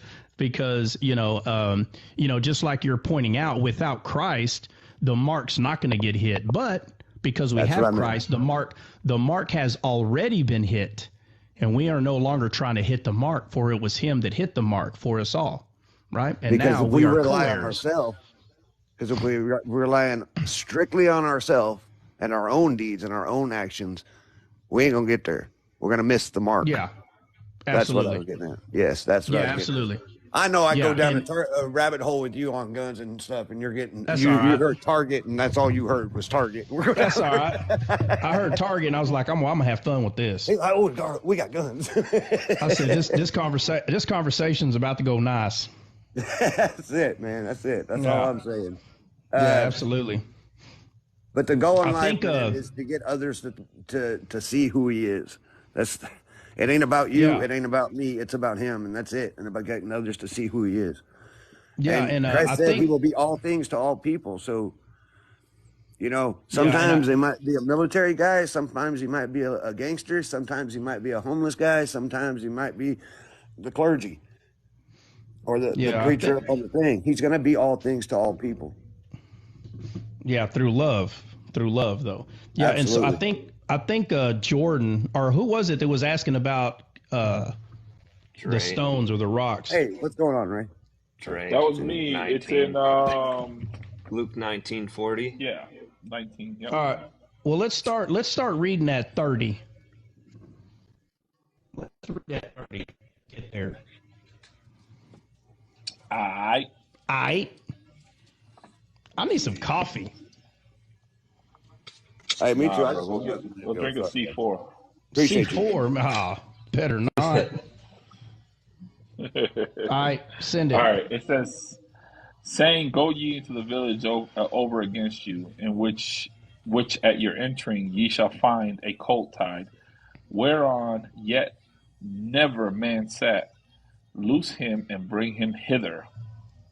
And if any man ask you, why do you loose him? Thus shall ye say unto him, because the Lord has need of him.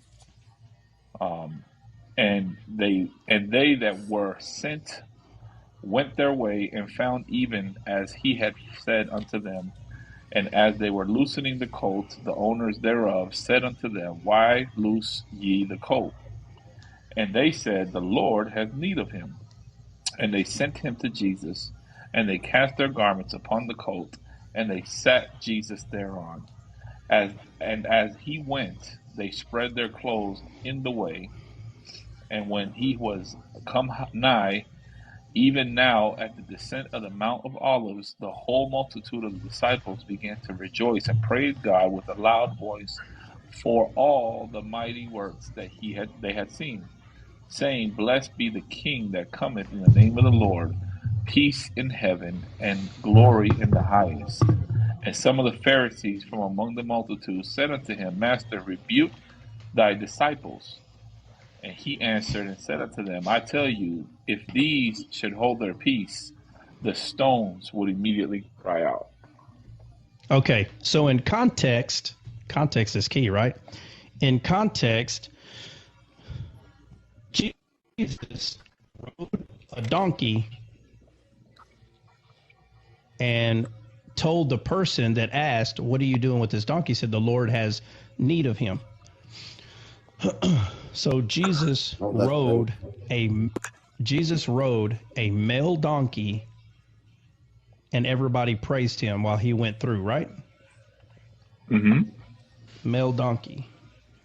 So in the Old Testament, we see significance of the female donkey. But when Jesus came in the picture here, huh? Can we keep reading in there? That's a really good section right through there. Well, yeah, I mean, we would, but we're focusing on the rocks that was talked about. Oh, yeah, where you can raise them up by himself. Yeah, it doesn't mean that we can't read a little bit more of it. I'm just, the question that Dre had has to do with these rocks, and so that's why we kind of stopped right there. So my bad, sorry, Dre. Yeah, are you good, man? So again, in the Old Testament, we see this very eye-opening, consistent behavior with female donkeys, always being used to represent or symbolize wisdom in the Old Testament. And then we come here, and it's a male donkey. Doesn't it say it's a male, Trey? Yeah. Sure does. Says it's male. Yeah, sure does. It's a male donkey. So what's the significance of that? Well, the first thing I thought of was he who is wisdom personified sat on the carnal mind, because the male donkey would be the carnal mind, the carnal wisdom. So it's doing away with an old covenant because Jesus is the new wine.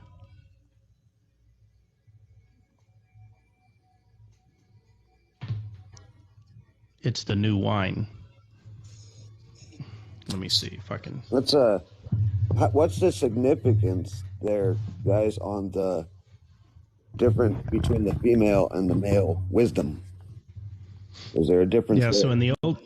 So in the Old Testament, wisdom is portrayed as a female. Like when you go in the Proverbs and the Psalms, it talks about seeking her as silver. Well, if you know anything about seeking silver, it's not an easy task. And so wisdom is called a her in the Old Testament. And Jesus is the author of the entire Bible.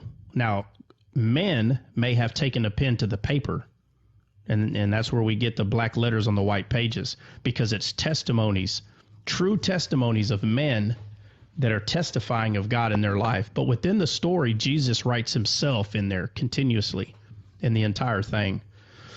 And so when the Bible tells us to seek her as silver, it's referring to wisdom.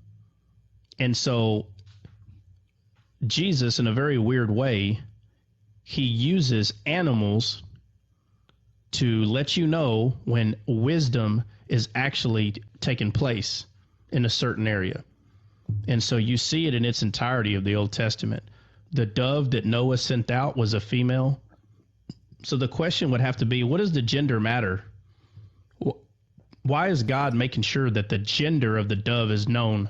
Why didn't it just say, and he sent out a dove? Why do we have to know it's a female? Because those that have ears to hear, let them hear. This is why Jesus always said, for those that have ears to hear, let them hear. He wasn't talking about the paddles on the side of your head. He was talking about spiritual hearing. So a person that reads the Bible with their heart will understand why the female is being used in a lot of instances, especially the dove.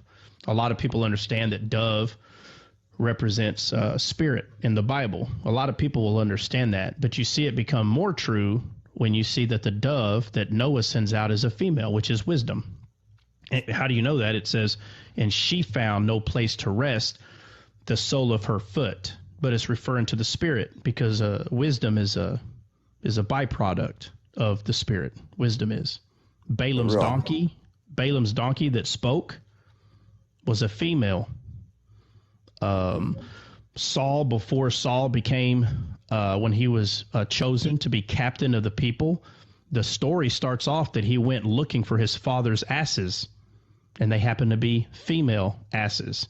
And you know it's talking about wisdom, because when he finds the man of God tells him, oh, just so you know, the donkeys have been found. But he's talking about wisdom because he found him. And so these things are all throughout the Old Testament, and they're very important to see and to understand. If not, then the significance even of Jesus riding a male donkey here, it won't make any sense. All you think that's happening is Jesus is just riding a donkey, and you don't see the significance. Jesus is the one that wrote about the male and female donkeys. He knew exactly why he's riding a male donkey here, because he is wisdom.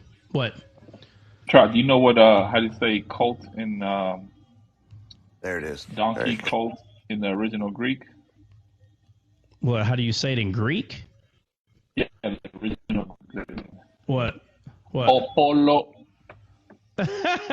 Apollo? No, it's missing the O. It's polos. But I was cracking up. It's I was like, bro, if polos. it would have had an O, I would have been like, oh my gosh, I would have lost They've it. been dying. Yeah. It's spelled the same way except without the O at the beginning. So it's polos. But if it Los was polos. yeah, but if it would have been like That's funny. Apollo, I would have been like, Apollo. I remember the first time. gosh. I remember the first time I said that to you, man. I was like, yeah, it's Apollo, and you're like, why are you saying it like that? Like, bro, that's the way they say it. Right. Oh, yeah. So let's go to the stones, bro. Where do you get to the stones? Yeah, okay. So what was said to Jesus that made him say that? That they had to make the disciples be quiet because they were praising Okay, him. watch. Right. So they're praising him, and the disciples tell Jesus to do what? The people tell them to Well, tell the the Pharisees disciples to be quiet. Yeah. Yeah, the Pharisees told Jesus, right, to tell his Right. disciples to be quiet. To be quiet. Okay, so what Rebuke is them. so in the parables of the Bible, what is the stone?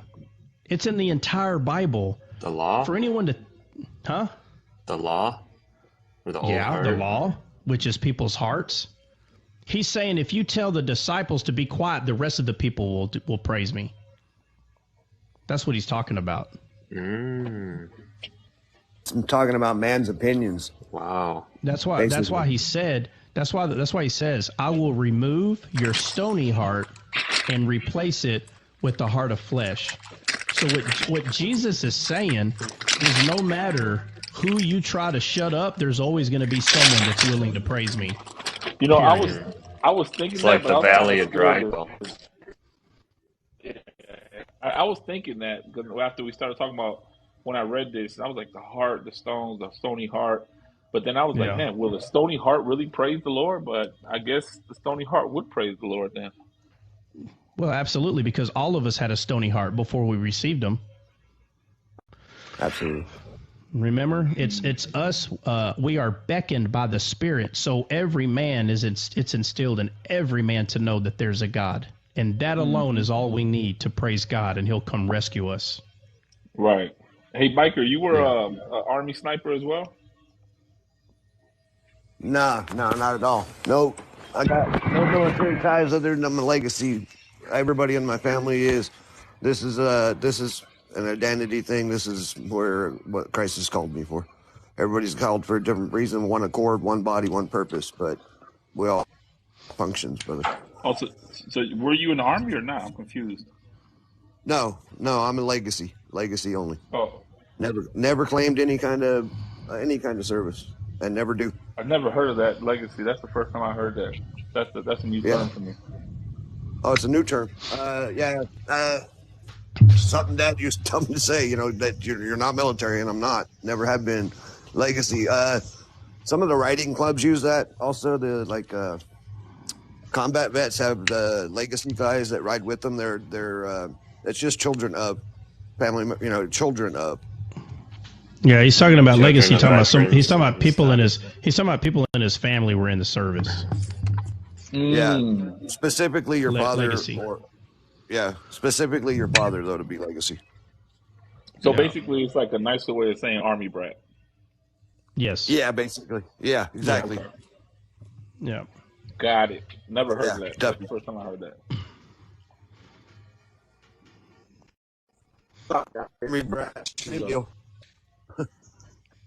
Oh, hey, What's up? What's up, Crowell? Wolf? What's going on, man? Not much, man. I'm just cleaning my spiritual bazooka over here. Ah, Amen. Oh, It's a good place to do it. I like this live. It's always a good place to do that.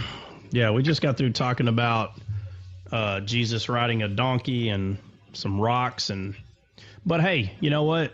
I still have fun with it, man. I walk outside and I may not have big boulders outside, but I got some rocks out there, and every time I see one, I tell it to shut up, and I praise it. So I still have fun with it, even though I understand what Jesus is really saying. I still have fun with it. You know, 'cause So you know, the donkey in Shrek that looked at the boulder and said, "That's a nice boulder." that's a nice boulder right there. Is that a shadow of Christ? That's exactly. You know what? I It knew was a it. male I knew donkey. I knew a Christian wrote that, man. I just knew it. They read Luke 19. They were like, "Oh, we got to do this." Got to do it. That's a nice one right there. Yeah. What else y'all got? that's a nice. So I kind of recently thought of like when the Pharisees picked up the stones to stone the adulterous woman, they were picking up the law basically. Yeah. Yeah, because see, the thing is, stoning someone isn't about the physical rock, right? Right. It's about hating them in your imagination,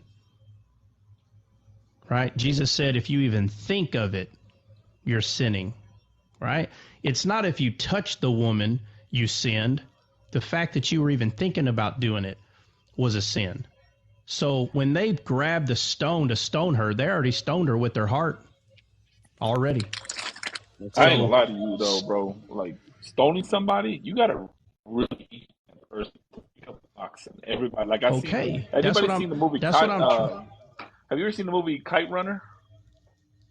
Kite Runner. I don't think so. Yeah, it's about an Islamic believing kid in one of those Middle Eastern countries, and one of the things that they did in one of the scenes is that they stoned a woman, and just watching that was like, dang, you gotta have like a lot of hatred in you to like bury somebody from the neck down, and then just everybody grabs. Like I would feel horrible, bro. Like I just couldn't do it. I couldn't do it. I just couldn't do it, bro.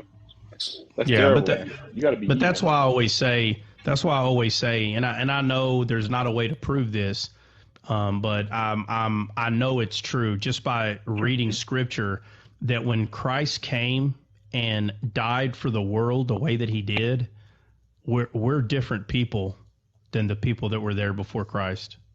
Completely different. Now, perfect. Creation, huh? Yeah, humans in general. The option of grace is here in a way that it was not there in the Old Testament. They were more animalistic. I'm telling you right now, we are completely different than the people in the Old Testament. And it's not based on just action. Like if we were to say, well, what about Jeffrey Dahmer? I'm not talking about I'm not talking about that. I'm saying in its entirety. You know, we see a lot of sad things happening in the world, right? You know, use your own imagination on what I'm referring to, but there's so many sad things that are happening, and it's happened so rapidly. I mean, some of the things just will split your wig backwards how fast that certain things are being allowed. But when people say things like, oh my God, you know, God's coming tomorrow, it's so bad, I can show you artifacts that would make you blush in comparison than it is now. It's, you know, there were cities back in the day that they would have statues of genitals all over the place. Like it was normal for just like very deviant sexual behavior just to be happening right there in front of you in the street. And Sodom and Gomorrah was obviously one of those. But there are, You've never been to Vegas like, on a Tuesday. I'm saying, you know, natural artifacts that do what now? I'm sorry, what? I said you ain't never been to Vegas on a Tuesday night. Well, what I'm saying is I'm not saying that there aren't those things that happen here and there in pockets. You know, like I said, it's obviously, you know, the society of humanity is not perfect, but people are saying, you know, that you hear people, man, they'll say that, you know, times are worse. No, that's not even close. Places that were considered like New York back in the day would horrify you if you would see some of the things that they would have just as statues. You know, so there are way worse times back then than it is now. Now, are we going to get to that point? Yeah, absolutely. But it was pretty bad. So let me ask you this, Trot. This is like a kind of a digression in a sense.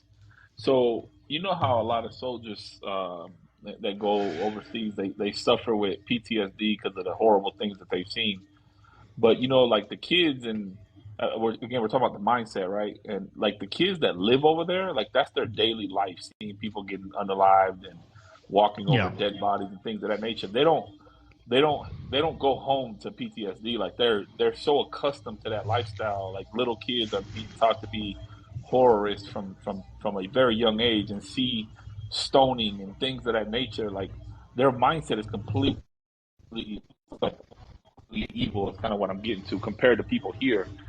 You don't see that kind of stuff here. Like you don't see just unalived bodies. Like I would say 95% of human beings have never seen an unalived body outside of a casket. Like, Yeah. I'll tell you. I'll tell you. I was doing a SKT. It's a small kill team. There was I'm trying to show you guys the white sand. Life's we a see beach, it. and I'm just playing in the sand, huh, Jess? Just playing in the sand. But I can play with everyone in the sand as long as they don't take my toys away. Yeah, you better No, put I'll your tell feet you away. what, you show up. Don't take You the show chick up. patches away. Did you guys you see how show up- white this is?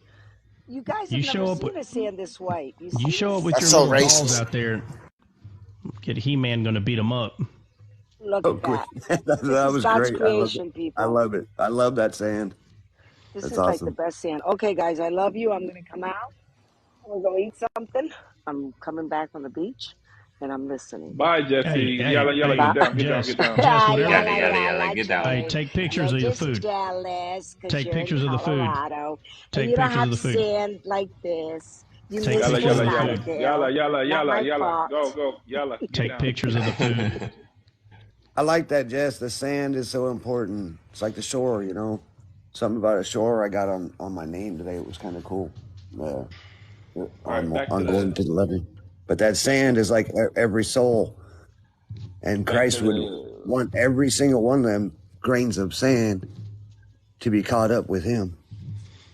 You got to remember that it's not about us. Back to the story at hand, It's not Trot. about us. Yeah, no, I was talking about. I was on a SKT. It's a small kill team. It was 2 teams of 6, and basically, just to make it simple, you're supposed to stay somewhere. Details of that, but just the area that I was in a palm grove, and I was probably there for almost 3 days, and probably about 500 meters from me or so, there was a I don't know what you would call, like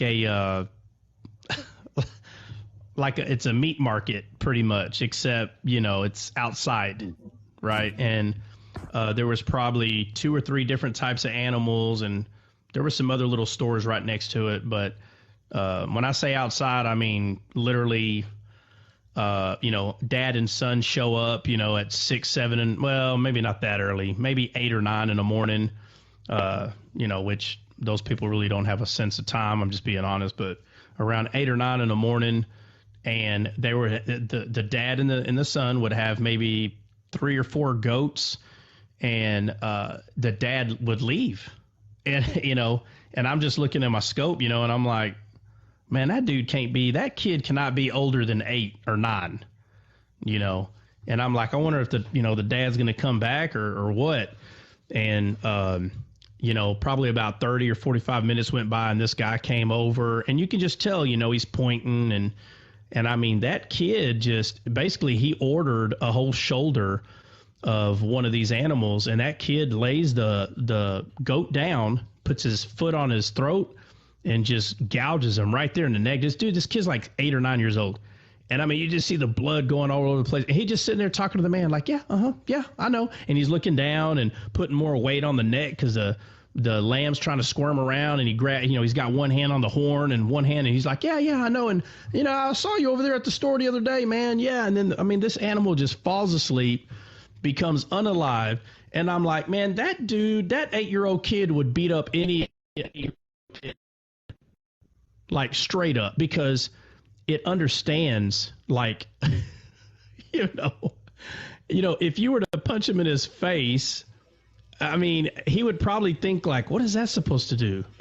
No doubt. His attitude would be a lot more animalistic. He would be less forgiving, so it was the first time that I heard stories about some of the kids being a bit different. But that one kid, I'm like, my Lord. And dad didn't come back, bro, all day. That kid was out there all day. He chopped, bro. He knew how to quarter that thing. That kid knew how to quarter that thing like no problem, dude. He would like chop suey on that goat. You've been to third world countries, Trot, so you understand what I'm saying. A lot of people probably haven't. But how our busing system is in third world countries. It's like these tiny little buses. It's a million people in there. You basically got to fight to get on there. If you don't fight, you're not going to get on. And I remember I must have been 9 years old, and I used to have to jump on that stupid bus. And now, granted, I came from the United States because I was living here first. When I went over there, it was like, oh my God, this is a dog-eat-dog world, bro. And you got to watch your wallet. Oh yeah, you got to make sure you can't get robbed. If you're not paying attention, you're gonna get robbed. Somebody's gonna take your wallet.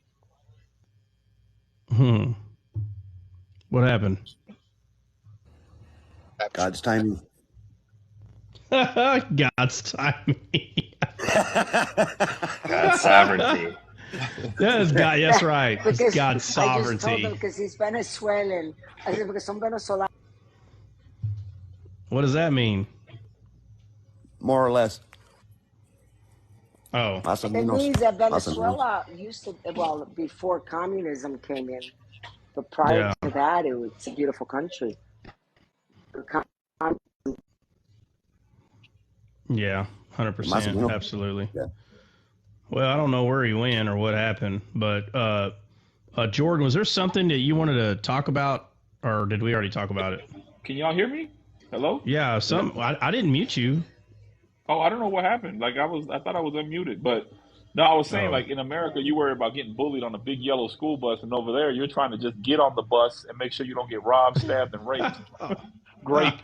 Sorry. Oh wow. Great. Too late. Great. Again, you ain't never been to Vegas on a Tuesday. Nah, bro, I'm playing. At least we didn't say the other R word. Yeah, exactly. Much worse than that one.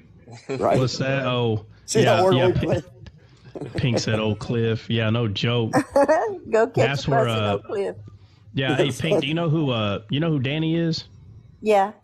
Yeah, well, he kind of lives in that. Yeah, Danny P. He lives in that neighborhood out there. Yeah. Hey, Wolf, you want to host a live? There's a church I gone to before out there, real close to it, Tony Evans Church. I'll be there if you do. Yeah. Tony Evans. Yeah. Well, yeah. Well, that's probably a good call, man. Hey, Wolf, was there something you wanted to say, bud? I just want to bless you guys. In the name Okay. Well, heck. Now that's real nice. Thank you, Wolf. That was real nice of you. Yeah, no, it's already 6 o'clock, so we're just doing it from 4 to 6 on the 2-a-days. So once again, appreciate everybody hopping on in, and we will see y'all in the mornings. Wait, can we go through a quick fly through in Revelation? Oh my Lord! Better not. Better not do none of that. Yeah. I'll see y'all, man. Ain't right. Always That is God bless you. right. See you. That is That ain't I'll see you in the right. morning. God bless. See you.